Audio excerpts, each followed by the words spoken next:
दोस्तों, क्या आप ईपीएस 95 को लेकर उलझन में हैं? क्या आप यही सोचते हैं कि मेरे इतने साल काम करने के बाद कितनी पेंशन मिलेगी? अगर आप प्राइवेट सेक्टर में हैं तो ये वीडियो आपके रिटायरमेंट की असली योजना बदल सकती है। आज हम आपको ईपीएस 95 की गणना कैसे करें, एक ऐसा तरीका बताने जा रहा हूँ जो अब तक इंटरनेट पे या यूट्यूब पे कहीं आपको नहीं मिलेगा और किसी ने नहीं बताया होगा। ईपीएस 95 यानी एम्प्लॉय पेंशन स्कीम 1995 ईपीएफओ की एक योजना है जो 58 वर्ष के उम्र के बाद पेंशन देने का काम करता है। यह योजना सिर्फ उन्हीं कर्मचारियों के लिए है जो ईपीएफ में योगदान कर रहे हैं और उन्होंने कम से कम 10 साल की सेवा पूरी की है। लेकिन असली सवाल यह है, पेंशन कितनी मिलेगी, सरकारी फार्मूला क्या कहता है और इसके बेहतर तरीके, बेहतर विकल्प क्या हो सकते हैं, यह सब कुछ आज के इस वीडियो में बताने वाला हूं। मौजूदा फार्मूला के अनुसार ईपीएस 95 का पेंशन का जो कैलकुलेशन होता है वह होता है पेंशन योग्य सैलरी गुना सेवा के वर्ष भागा 70, जहां अधिकतम पेंशन योग्य जो सैलरी है वह 15,000 रुपया ही माना गया है। यह भी 1 सितंबर 2014 से लागू है, उसके पहले 15,000 से भी कम था। इस फार्मूले में 3 बड़ी दिक्कतें हैं। पहला, सैलरी कैप, 15,000 से ऊपर कुछ भी नहीं गिना जाता है, भले आपका सैलरी 20,000 हो, 25,000 हो, 50,000 हो, 1 लाख हो, 1.5 लाख हो। कोई इंडेक्सेशन नहीं, महंगाई का कोई ध्यान नहीं रखा जाता है। सेवा की क्वालिटी नहीं मानी जाती है। 10 साल और 30 साल काम करने वालों में फर्क सिर्फ बस एक संख्या, एक नंबर का होता है। अब आइए जानते हैं एक नया यथार्थपरक फार्मूला, एक ऐसा फार्मूला जिसको यदि ईपीएफओ लागू कर देता है तो जितने भी पेंशनर्स हैं, जितने भी एम्प्लॉई हैं, ईपीएफ मेंबर हैं, उनको कभी परेशानी नहीं होगी।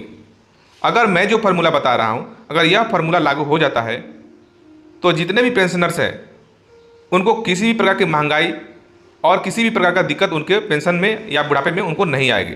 फार्मूला है सेवा का स्कोर गुना औसत वास्तविक सैलरी गुना इंडेक्सेशन फैक्टर भागा रिटायरमेंट फ्रीज रेट, रिटायरमेंट का फ्रीजिंग रेट। यहाँ 4 चीज़ें हैं, ध्यान से सुनिएगा। यहाँ पे 4 चीज़ें मैंने आपको दिया है। सेवा का स्कोर, जैसे सेवा का स्कोर कैसे हम तय करेंगे कि अगर कोई 10 साल तक नौकरी करता है तो उसको स्कोर देंगे 1, अगर कोई 20 साल नौकरी करता है तो उसको स्कोर देंगे 1.5 और कोई 30 साल नौकरी करता है तो उसको स्कोर देंगे 2। तो इस प्रकार से ज़्यादा दिन सर्विस करने वालों को स्कोर ज़्यादा मिलेगा और कम दिन सर्विस करने वालों को स्कोर कम मिलेगा। इस तरह से उनको पेंशन उसके हिसाब से, उनके स्कोर के हिसाब से जो डिफरेंट होगा, यानी जितनी लंबी सेवा उतनी ज़्यादा वैल्यू।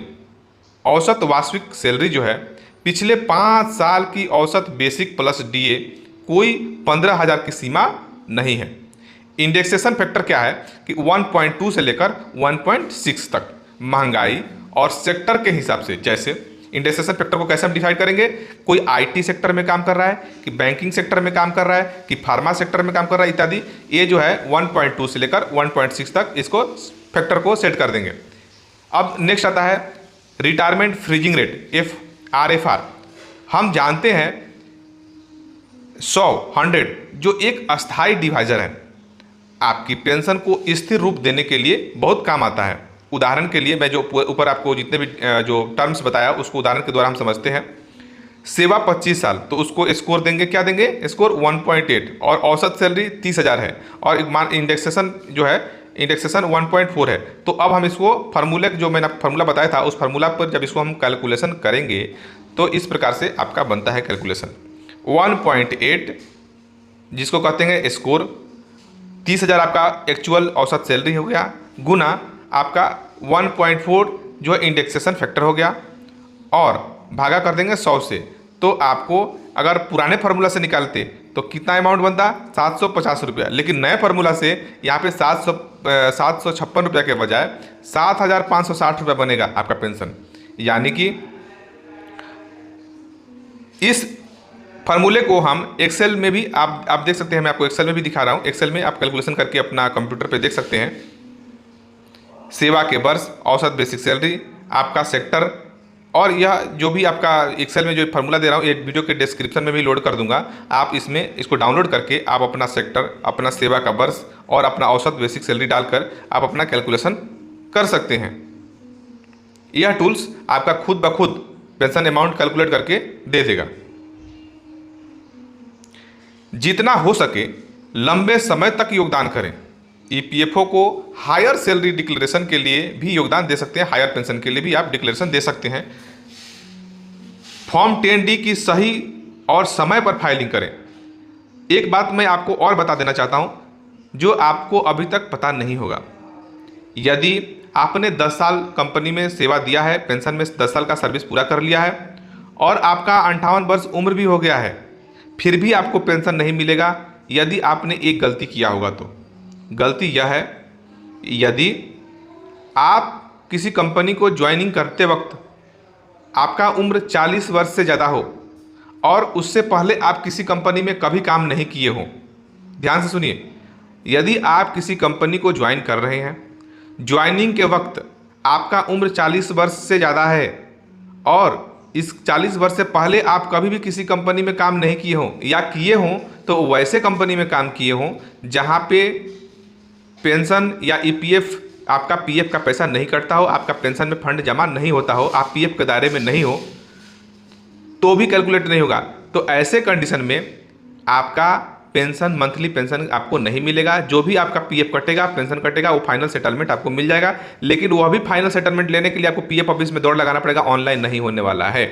पीएफ का पैसा तो आपको फाइनल सेटलमेंट ऑनलाइन मिल जाएगा, लेकिन पेंशन का अमाउंट आपको ऑनलाइन नहीं मिलेगा, क्योंकि आपका 10 साल सर्विस पूरा होने के बाद ऑनलाइन के हिसाब से आपका फॉर्म डी वहाँ पर खुलेगा और जैसे आप फॉर्म डी भरेंगे मंथली पेंशन के लिए, आपका क्लेम रिजेक्ट हो जाएगा और वहाँ पर यह बताया जाएगा कि आपका उम्र मोर देन 40 ईयर्स है at the date of joining, please submit previous service history.